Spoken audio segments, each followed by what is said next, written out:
Okay. Okay, we are discussing about a Punnett square. Okay, Punnett square is not okay. It was developed by British geneticist as a Reginald C. Punnett. What is this Punnett square represents? Means it's a graphical representation to calculate the probability of all possible genotypes of offsprings in a genetic cross. Okay, when you observe here, okay, okay, when you observe here, okay, if you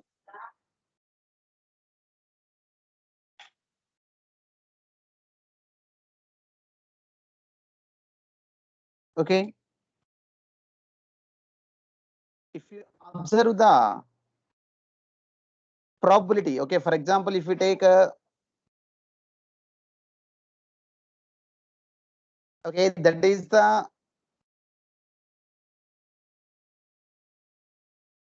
okay, this is the genotype of F1 generation. Okay, this is the phenotype of a F1 generation.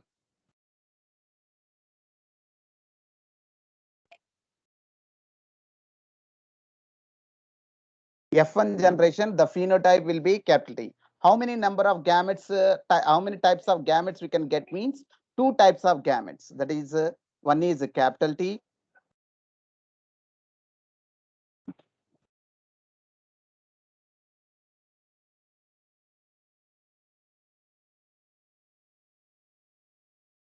One is capital T and the other gamete is small t.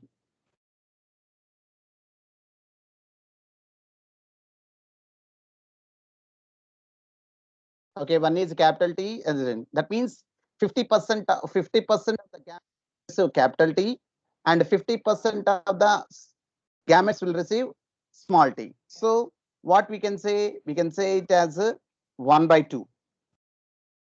Okay, 50% we can write like a 1/2 now. So 1/2 capital T. Okay, and the same manner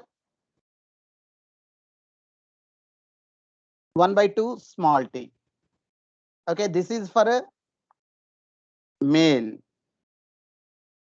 Okay, for male. Okay, for male gamete, this one. In the same manner for the female gamete also now. For the female gamete also, okay, in the female gamete also we have selected like a genotype will be the capital T, small t. In the same manner, when you observe here, the type of the gametes formed will also be the same.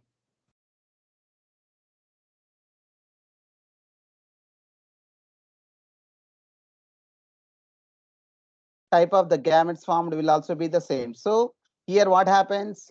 The gamete can fuse with this.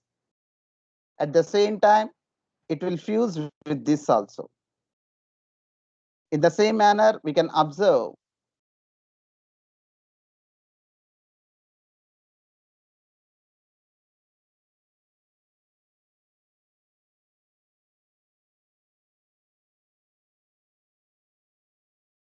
this one also.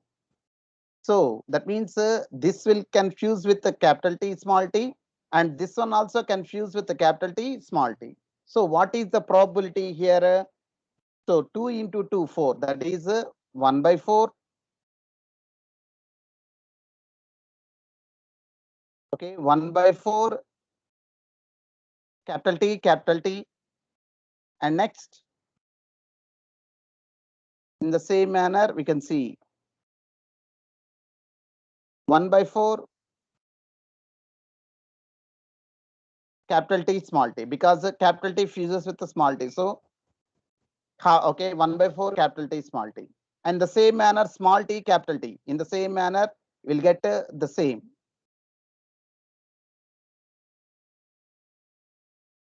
One by four capital T. Okay, that means okay, we can write like this: capital T, small t. Okay, that small t fuses. Okay, we'll write in this order. And next 1/4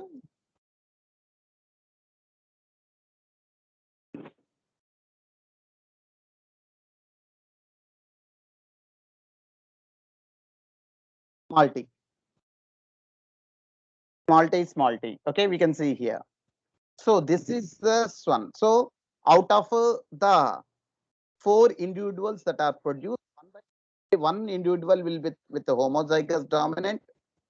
Okay, and next two, okay, 2 individuals with the capital T, small t, and next 1/4. That means out of 4 individuals, one will be with the homozygous recessive.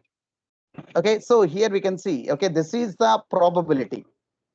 And next, what are the total probability means we have to go with the addition, whatever they are similar, that one we have to add. So what we'll get,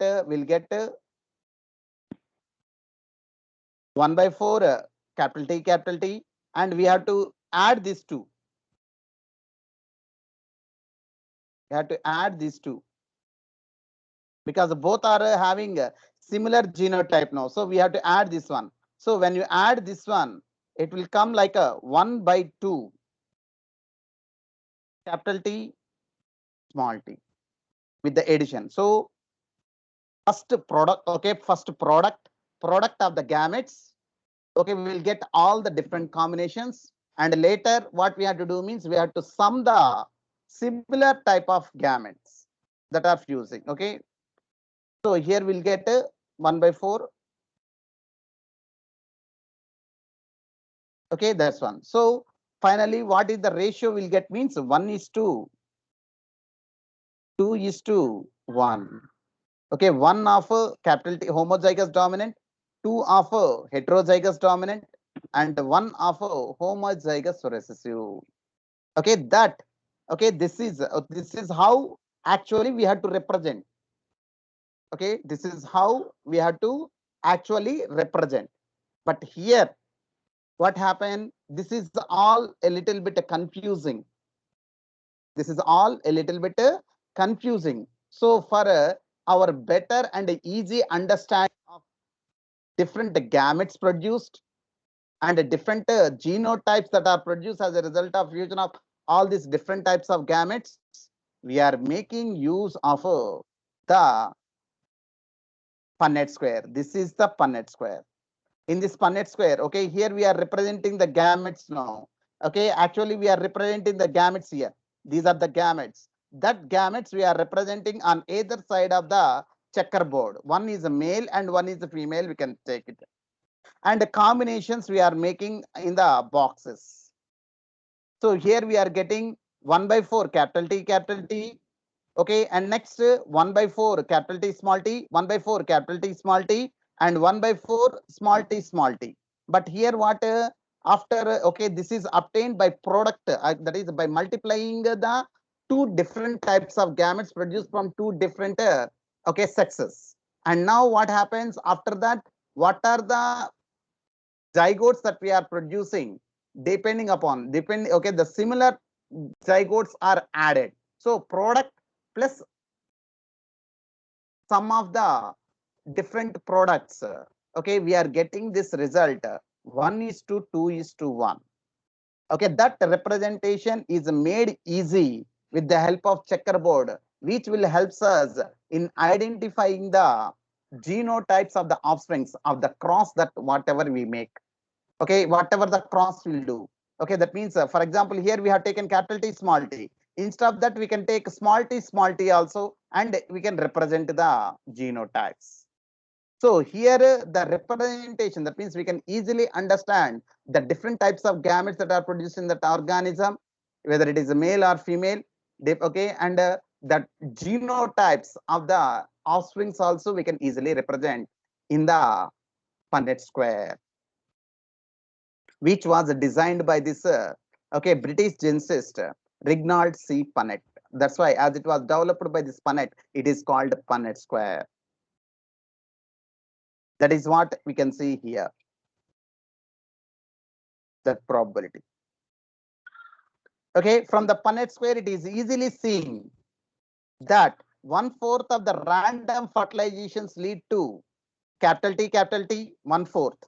And next 1/2 led to capital T, small t, that is heterozygous dominant, and 1/4 to homozygous recessive. Okay, That is, and next, though the F1 have a genotype of a heterozygous, but the phenotypic character seen is a tall. Okay, that is, so when you observe here we can see, okay, what is the phenotype that is represented here? It is a tall. What is the phenotype represented here? This one also tall, but heterozygous in nature. But what is the phenotype here represented? Dwarf. What is the phenotype represented here? Dwarf. So here, that means here one is homozygous dominant and two are heterozygous dominant. But both are phenotypically they are showing the same character. So 1 plus 2 totally how much? 3. And how many? Okay, how many dwarf individuals we are getting? 1.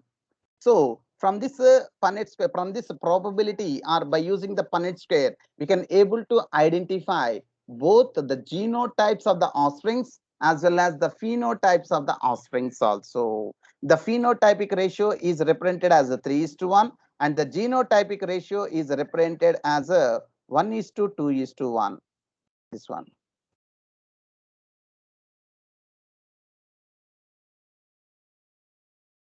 Understood. That is what he is explaining in this paragraph.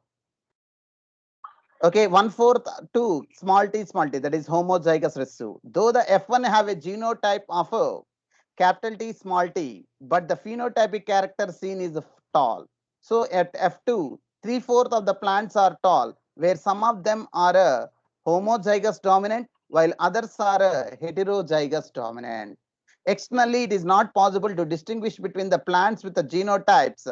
Okay, with the capital T, that means, okay, as the phenotypic ratio, okay, as the phenotypic character is expressed is only dominant.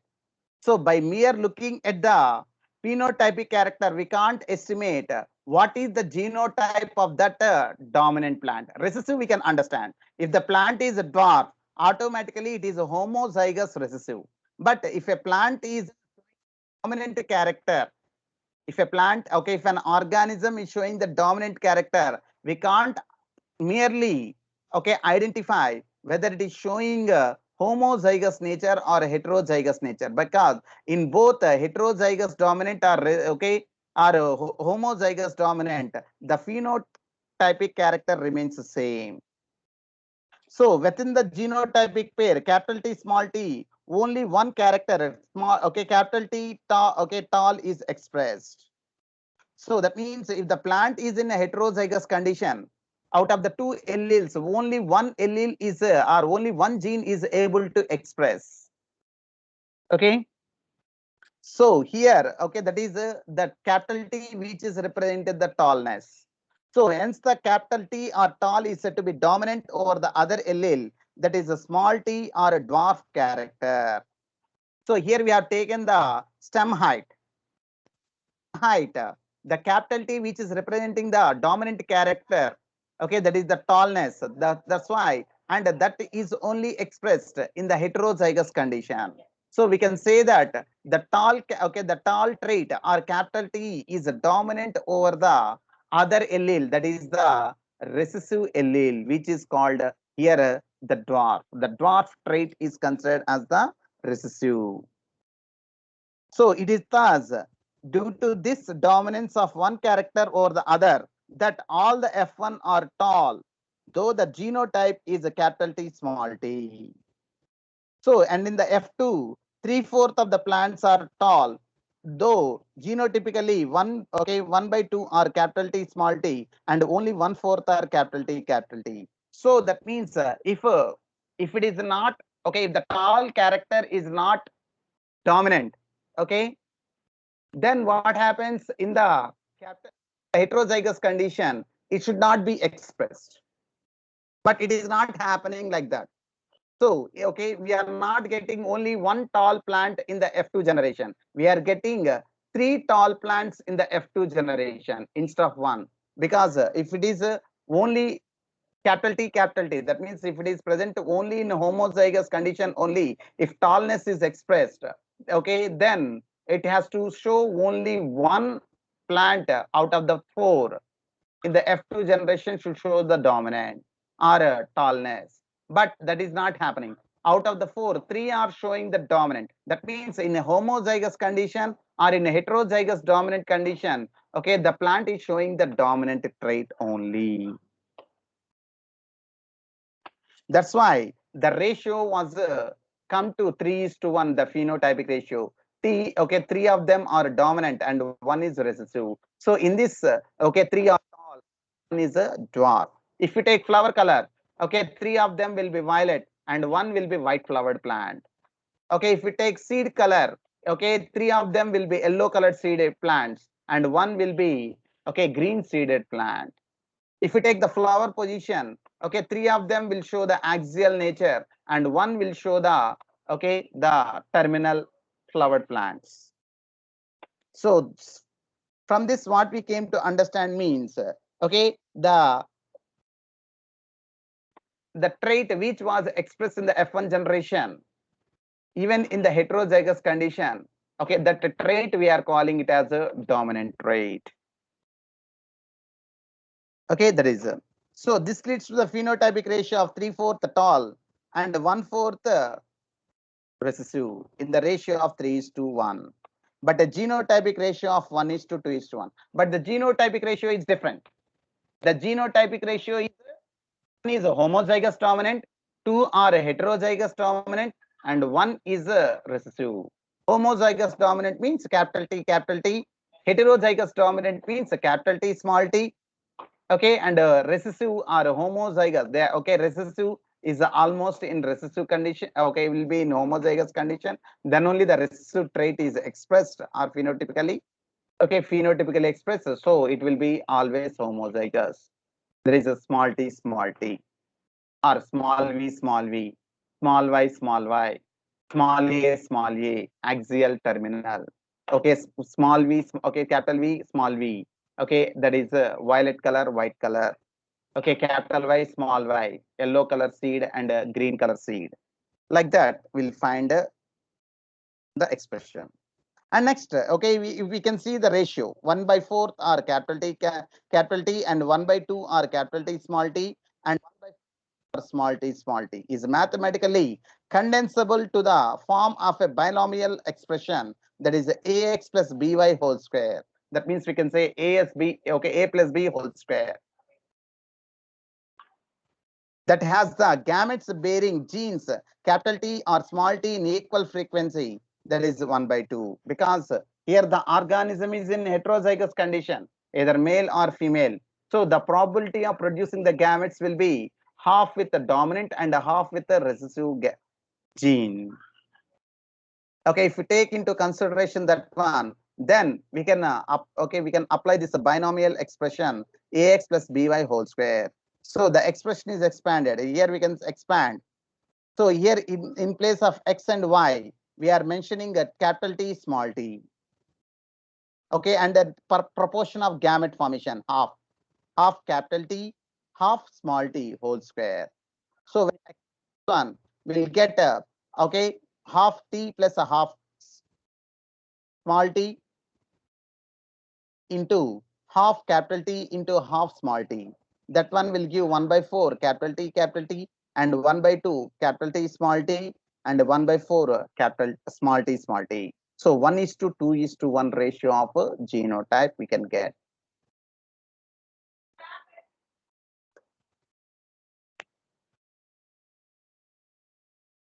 And next, okay, that is how we can is able to understand the genotypic and phenotypic ratios that are expressed at the F1 and F2 generation.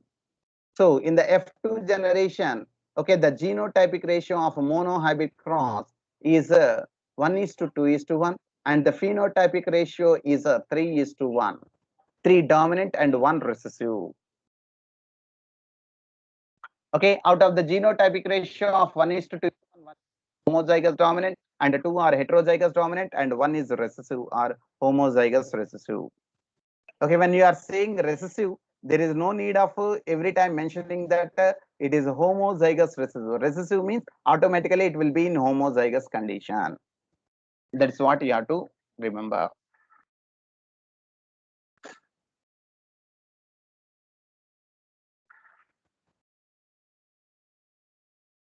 Okay.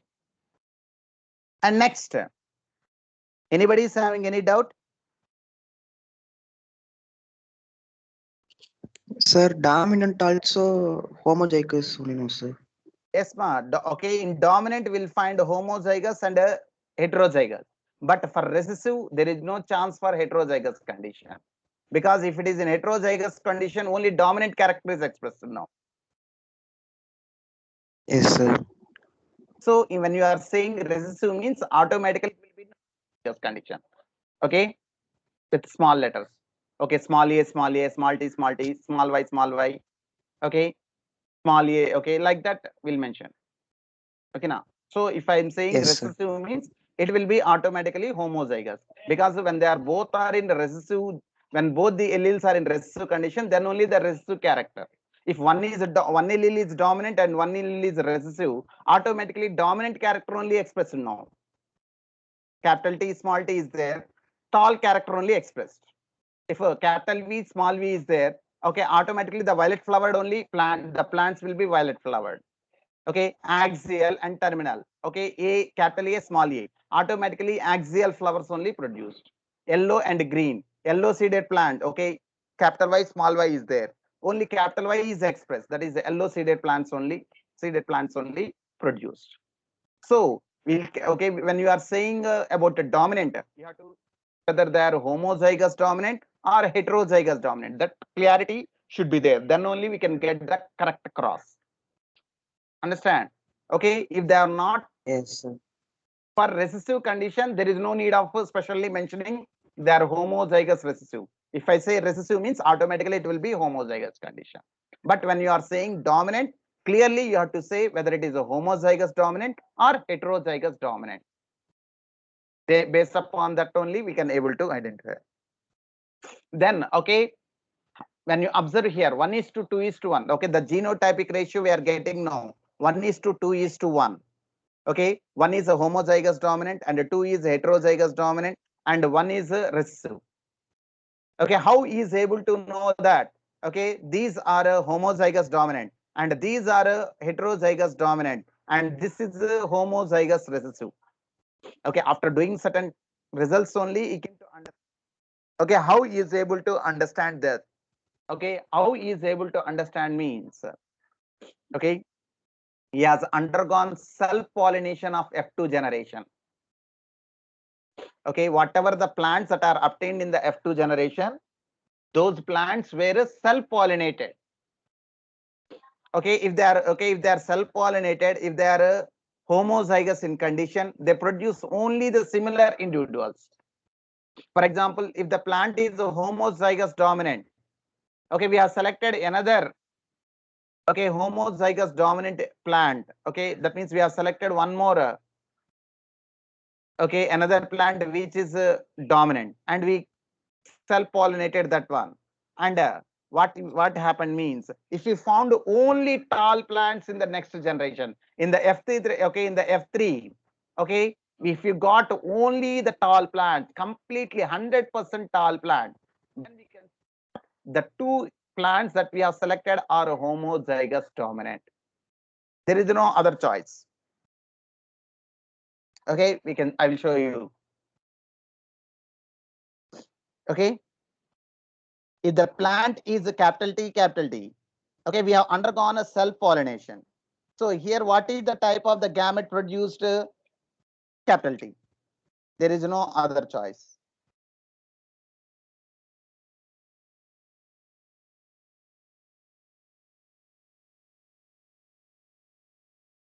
Okay, here also, what is the type of gamete produced? Capital T only.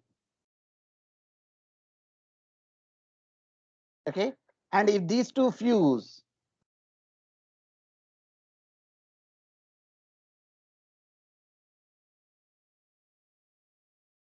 okay, if these two fuse, what will get? Will get a capital T. So automatically the plant will be tall. All will be tall, because here only one type of gamete is produced. But if the organism is in a heterozygous condition, if the organism is in a heterozygous condition, Then what is the type of here? Two types of gametes are produced now. One is capital T, 50% capital T, and 50% small t.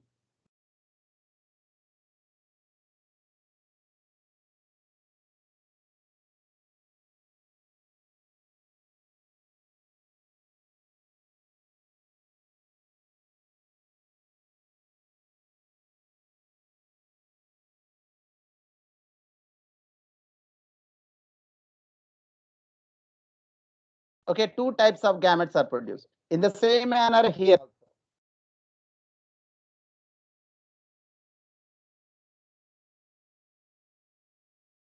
Okay, if these two are fused,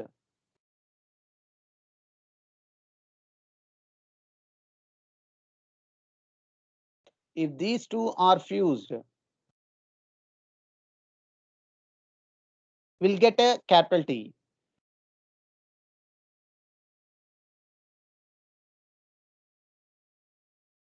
We'll get a capital T, capital T. But if these two fuse,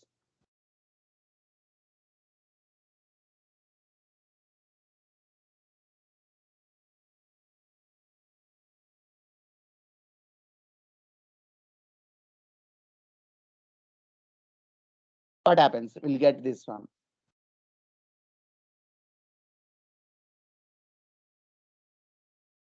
So, and these two fuse.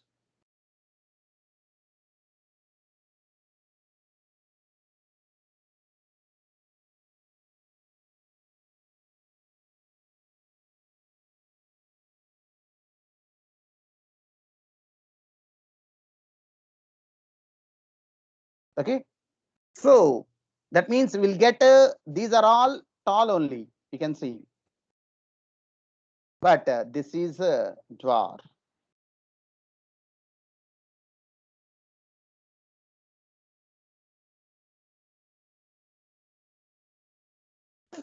So if the plant is in a heterozygous condition, okay, if the plant is in homozygous condition, okay, if we undergo self-pollination, then what happens? We'll get all talls. But if the organism is in heterozygous condition, we are getting both tall as well as dwarf plant. Okay, by selfing of F2 generation, then only, okay, the Mendel has come to understand that, okay, the plants that are obtained in the F2 generation, some of them are homozygous dominant and some of them are heterozygous dominant. So by this he came, okay, he came to understand that, okay, some plants in the F1 F2 generation are homozygous and some dominant individuals in the F2 generation are heterozygous. Are heterozygous. Understand? Anybody is having any doubt here?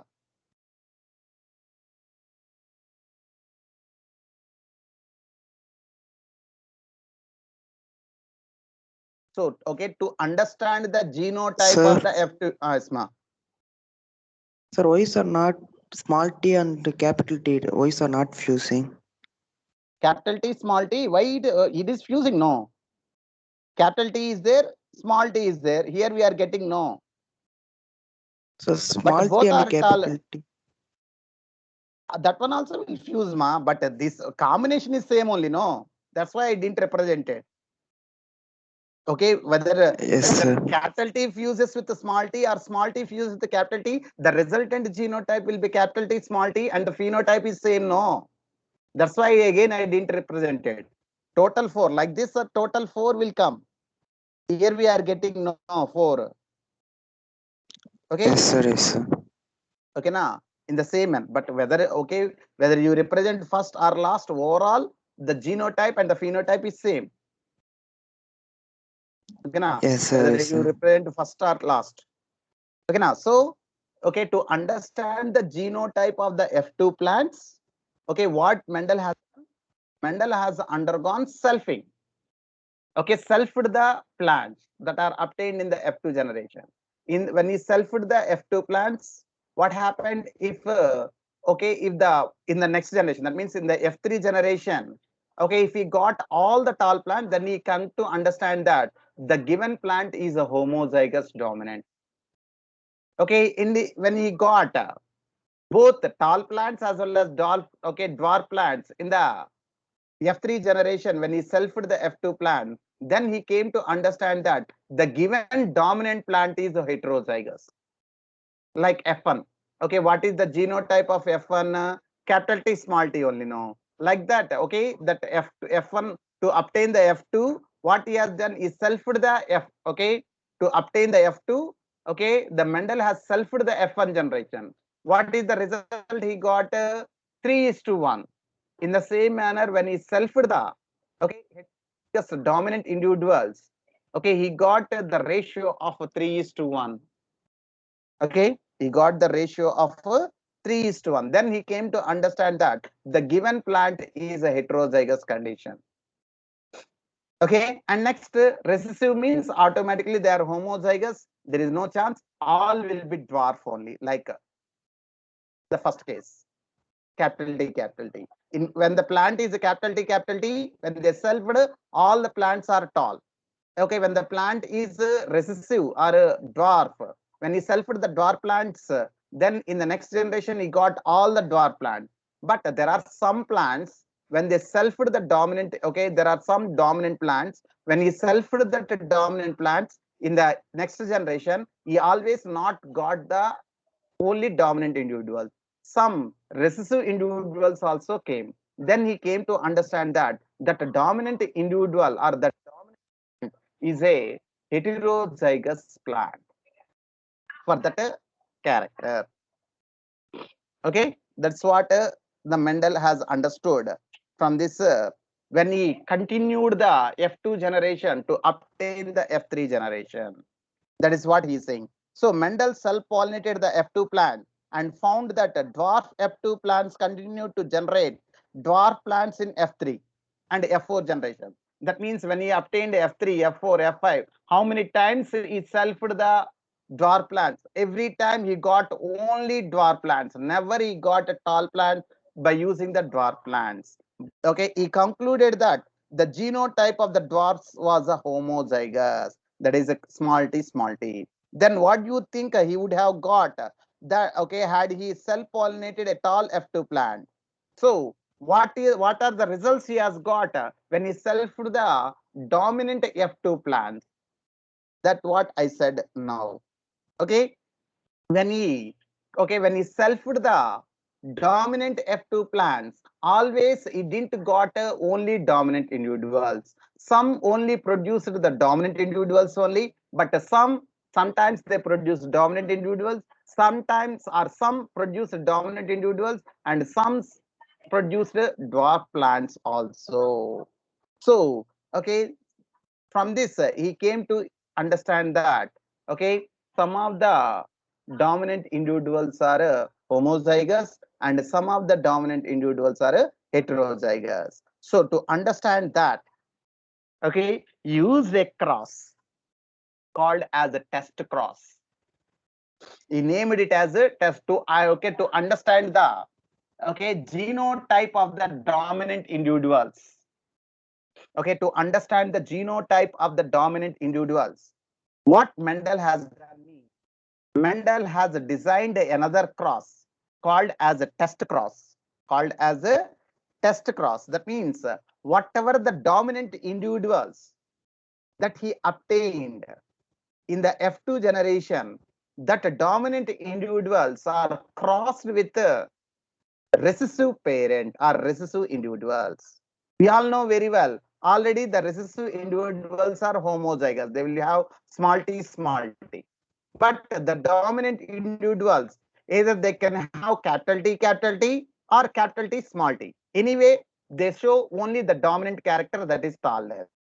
But how we can understand that whether the dominant individual is in homozygous condition or heterozygous condition? For that, the Mendel has designed a cross called as a test cross.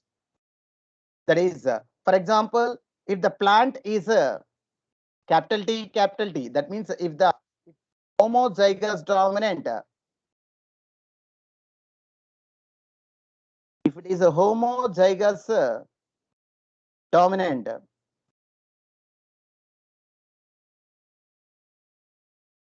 okay, if it is a homozygous dominant, it will show like this. When it is, okay, there is a homozygous dominant. So here what is the type, okay, and it is crossed with okay, it is crossed with recessive parent. Recessive means small t small t. Okay, recessive parent. So if you observe the checkerboard, okay, okay, if you draw a checkerboard,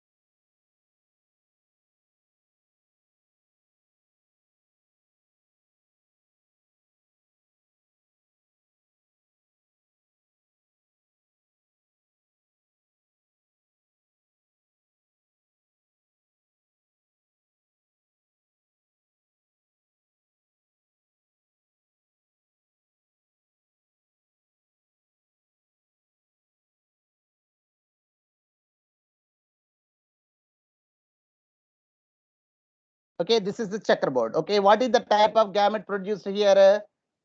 It will be capital T here. Here also capital T. And here the gametes are produced from here. It will be small. Here it will be small t. So if these two fuse, okay, if these two fuse, it come like a capital T, small t. And if these two also fuse, the same, capital T, small t. And if these two fuse, we'll get the same. Okay, if these two fuse,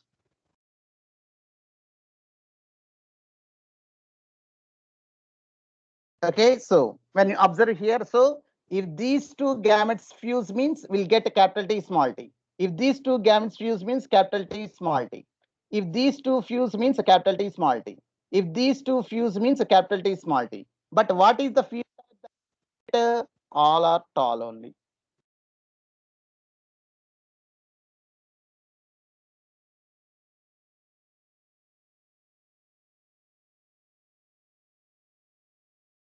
Okay, all are tall only. The same manner we can observe here. Here also the tall. Here also tall. So here we can see 100%.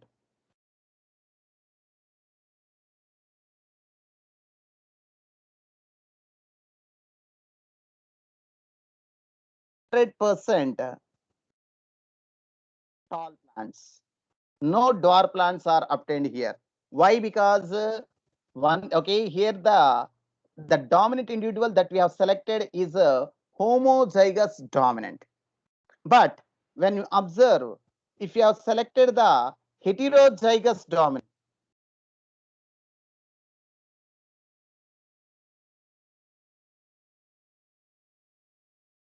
okay, if you have selected the heterozygous dominant, if you have selected the heterozygous dominant, what we can see, okay, okay, the organism will be having capital T,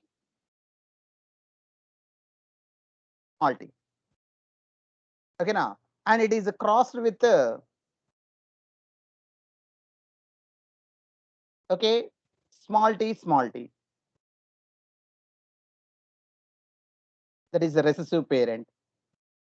Then what we can see here is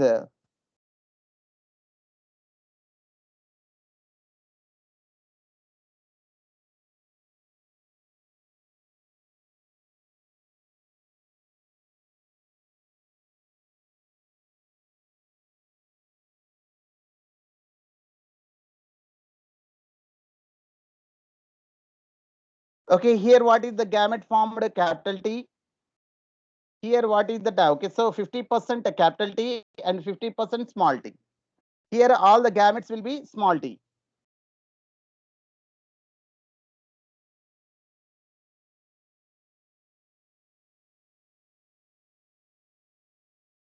So if these two fuse, what we'll get? We'll get, okay, what we'll get? We'll get a capital T, small t.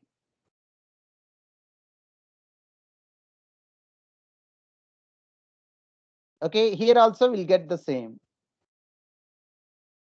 Capital T, small t. But when these two fuse, okay, when these two fuse, what we'll get? Small t, small t. Here small t, here small t. In the same manner,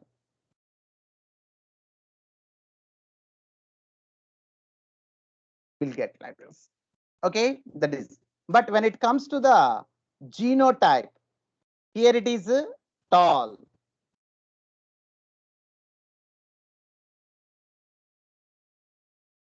Okay, here also tall, but this is not tall. This is a dwarf.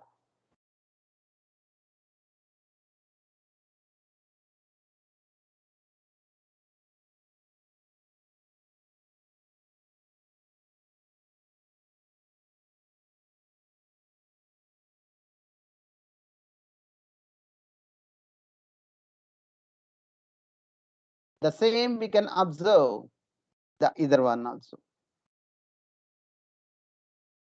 Okay, one is okay. That means out of the four plants that are obtained, two of them are tall and two of them are a dwarf. Okay, two of them are tall and two of them are a dwarf. That means we got the ratio as a 1:1. Okay, one. Okay, that is tall is to dwarf ratio is 1:2:1. Okay, sorry, 1:1. So one tall, that means 50% are tall and 50% are dwarf. When the organism that we have when the dominant individual that we have selected is a heterozygous dominant. But if the organism is showing a homozygous dominance, all the plants that are obtained in the next generation are tall. That is the dominant individuals only. But if the organism is zygous dominance, okay, when it is crossed with the recessive parent, okay, we are getting 50% tall individuals or dominant individuals and 50% dwarf or recessive individuals. Then we can understand that the given individual or the given dominant individual is a heterozygous dominant. That is how we can able to. So this cross we are calling it as a test cross that is designed by the Mendel only. That is what we can see here. Okay, from the preceding paragraphs, it is clear that though the genotypic ratios can be calculated using mathematical probability, okay, by simply looking at the phenotype of a dominant trait, it is not possible to know the genotypic composition. That means on the paper, we can by using certain probability rules, that is ax plus by whole square, by using that binomial expression, we can able to estimate the typic nature of the offsprings that are produced as a result of certain crosses. But by mere looking at the individual, okay, or by mere looking at the dominant individual, we can't able to estimate whether that plant is a homozygous dominant or a heterozygous dominant. That is for, okay, here we can see that is, for example, whether the tall plant from F1 or F2 has a capital T or capital T small t composition cannot be predicted. Therefore, to determine the genotype of a tall plant at F2, Mendel crossed the tall plant from F2 with a dwarf plant. Then he called a test cross. So to understand the genotype of the dominant F2 individuals, Okay, what the Mendel has done means the Mendel has dominant individuals with the recessive, okay, recessive parents. Okay, from this they came to understand, okay, the genotype of the dominant individuals, and he called this cross as a test cross. Okay, here we can see in a typical test cross, and okay, an organism showing a dominant phenotype is crossed with the recessive parent instead of self-crossing. Okay, instead of a self-crossing, if you cross the dominant individual with the recessive parent, okay, the progenies of such a cross can be easily analyzed to predict the genotype of the test organism. So we can easily understand the genotype of the dominant individuals. Okay, we can easily understand the genotype of the dominant individuals when we the dominant individual with a recessive individual, and this cross okay will show the okay the results of this cross will helps in identifying the genotype of that dominant individuals. Okay, here we can see here, okay, in this diagram, okay, that is in the textbook they have given the test cross with reference to the flower color, with reference to flower color they have given. So homozygous recessive, that is small w, homozygous recessive, sir. Okay, and it is crossed with the dominant individuals, that is a capital W, one is a capital W, small w. Okay, if the organism is showing a homozygous dominance, when it is a crossed with a recessive, okay, we are getting all violet flowered plants. Okay, one is okay, the organism may have just nature, but the phenotype, here the phenotype, by observing the phenotype of the resultant ones only, we can easily understand the, okay, we are able to easily estimate the genotype of the test organism. That means whatever the organism we want to know the genotype, that organism we can easily understand.